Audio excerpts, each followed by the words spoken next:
Bonjour à toutes et à tous, j'espère que vous allez bien. Aujourd'hui, on attaque à nouveau les tests avec cette fois-ci un petit joujou, le JJRC H36.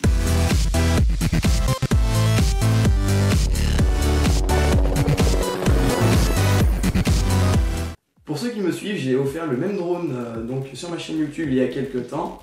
Donc certains vont dire ah, t'as fait le test avec le drone destiné aux gagnants. Et ben non, pas du tout, parce que ceux qui me suivent sur ma page Facebook, j'ai posté une photo où je montrais que j'ai commandé deux drones, un pour vous et un pour moi, parce que j'avoue que j'ai été tenté pour vous le présenter.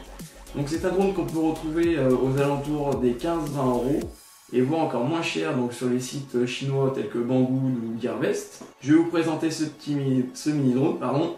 On passe au déballage, c'est parti. On se retrouve avec une petite boîte très jolie donc, où on nous présente le mini drone, la référence, donc sa fonctionnalité retour à la maison. Donc aussi sur le côté quelques détails, donc la fréquence 2,4 GHz, ce n'est pas de l'infrarouge, donc très bien.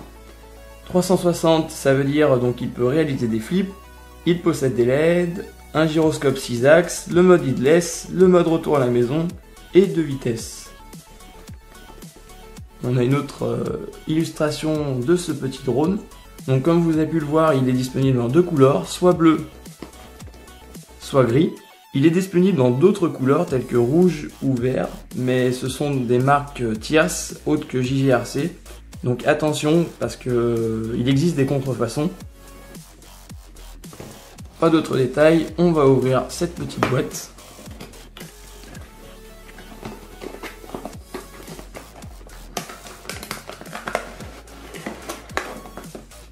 La boîte donc se déballe en un seul bloc. On y trouve dans un premier temps le drone, donc qui est d'une taille relativement petite. Vous voyez, il rentre dans le creux de ma main.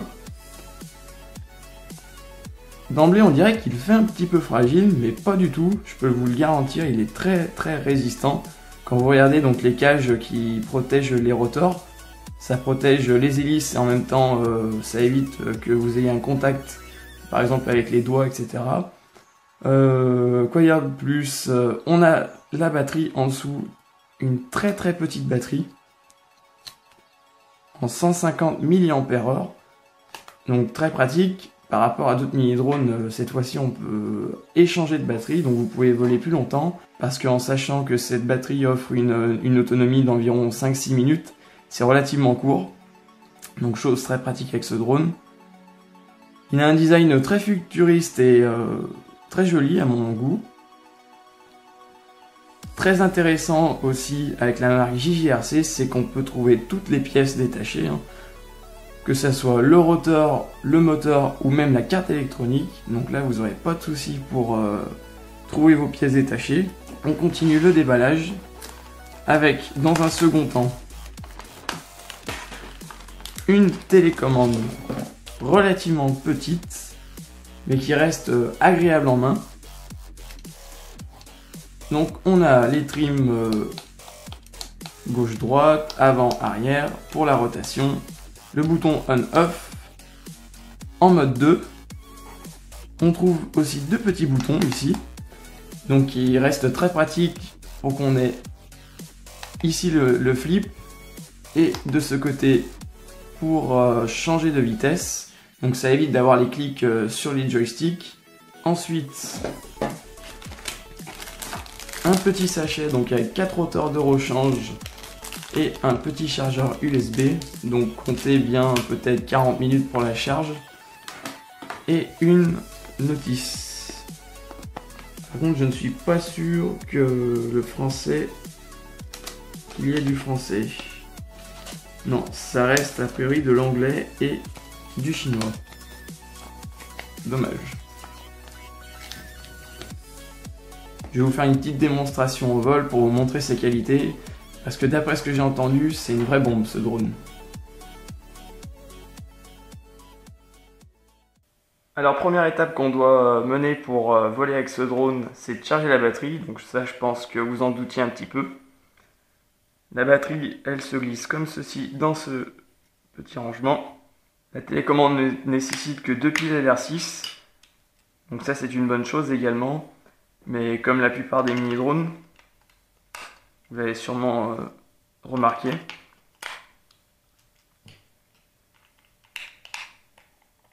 Voilà, donc avec la possibilité de rajouter une petite vis pour éviter que le clapet s'ouvre.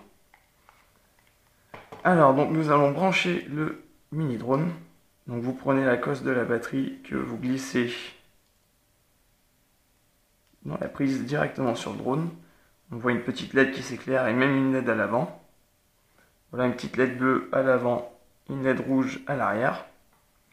Donc là ça clignote parce que ça attend justement qu'on synchronise la télécommande. On éclaire la télécommande.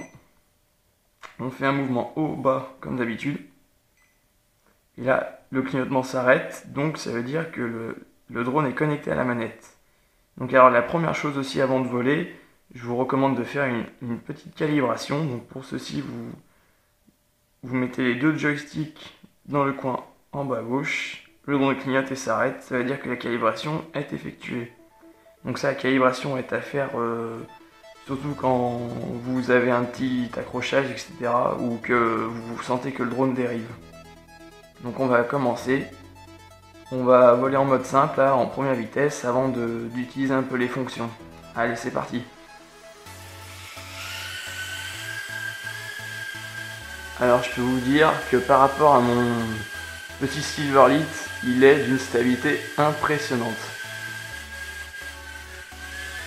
Donc les rotations sont bien assez rapides. Vous voyez, regardez, il tient, à part l'altitude, il tient parfaitement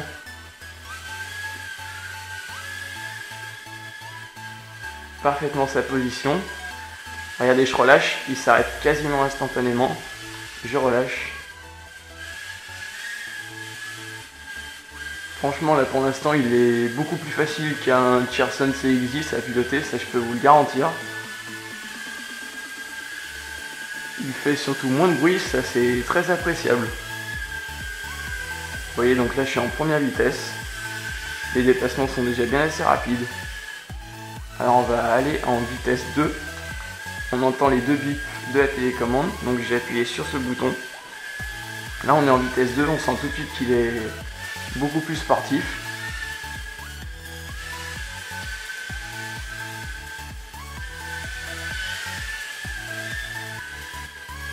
Je reviens en vitesse 1, on va essayer de faire un flip. Alors j'appuie sur le bouton de droite, la télécommande bip, et je fais un bip. Donc là il a perdu pas mal d'altitude, attention donc. Donc oui, quand vous faites des flips, prenez quand même un peu d'altitude, faites attention.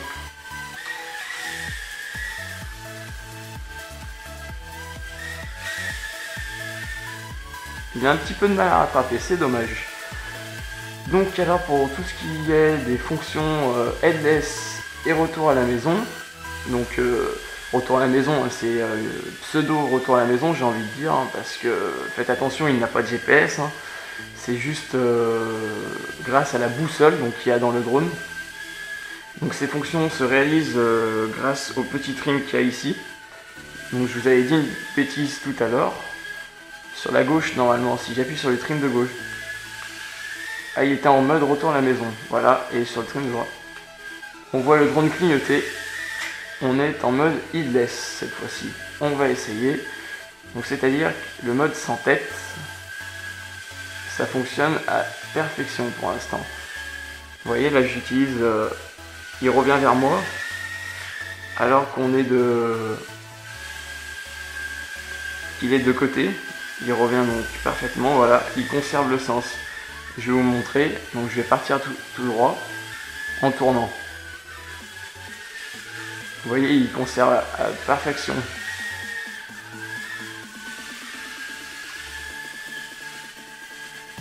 Voilà, donc on va quitter le mode headless pour ceci. Non, attendez, je vais m'arrêter. Voilà. Voilà, je rappuie sur ce bouton. Donc voilà, regardez, j'appuie. Le drone se met à clignoter. On est dans le mode headless. Je rappuie.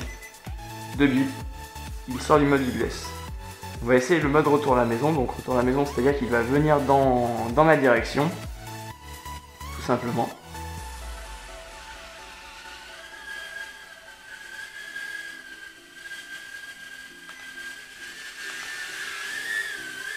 Ah, donc c'est assez pratique, j'ai eu peur parce qu'en fait je me demandais quand il allait s'arrêter et tout simplement vous mettez un coup dans n'importe quelle direction et le drone s'arrête. Regardez, j'appuie mode retour à la maison, je rappuie, il s'arrête. Donc ça c'est très pratique si vous êtes un petit peu éloigné et que vous ne savez plus dans quelle direction vous êtes, le drone va se ramener tout seul. Parce que ça peut être pratique des fois, parce que il faut noter quand même avec la fréquence 2,4 GHz, il a quand même une portée de presque 30 mètres. Donc pour un si petit drone, c'est quand même assez important. Donc vous pouvez profiter de cette portée en extérieur, hein, parce qu'il peut voler en extérieur, mais il faut vraiment qu'il y ait un très léger courant d'air, hein, parce que dès qu'il y a du vent, vu son faible poids, il se fait emporter très facilement. Allez, un petit flip encore. Ah bah là, bravo. Seconde vitesse, c'est parti. Et oui, donc c'est très pratique car vous le voyez, donc les petits anneaux qui entourent les hélices donc permettent de gérer le flux d'air qui soit bien droit et éviter les perturbations.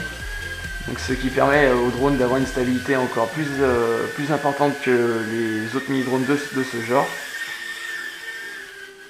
Allez, on va prendre un petit peu de vitesse. Donc pour débuter, c'est quand même un très bon drone, hein. Voilà,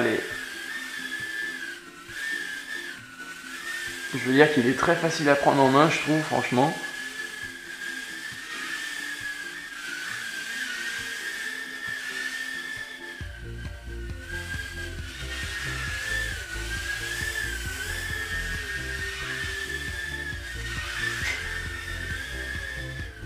On sent que des fois, par contre, il a un petit peu de mal.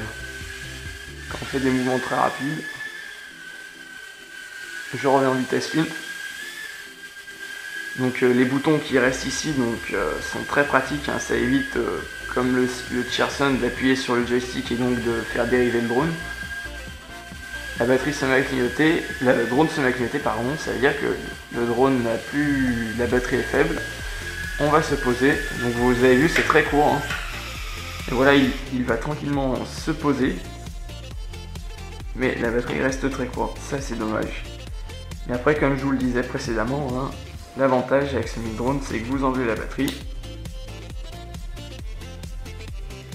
Hop. Vous attendez 2 minutes, bien sûr, que les moteurs refroidissent et tout ça. Et hop, après, vous n'avez plus qu'à échanger de batterie et c'est reparti. Donc ça, c'est très bien sur le drone.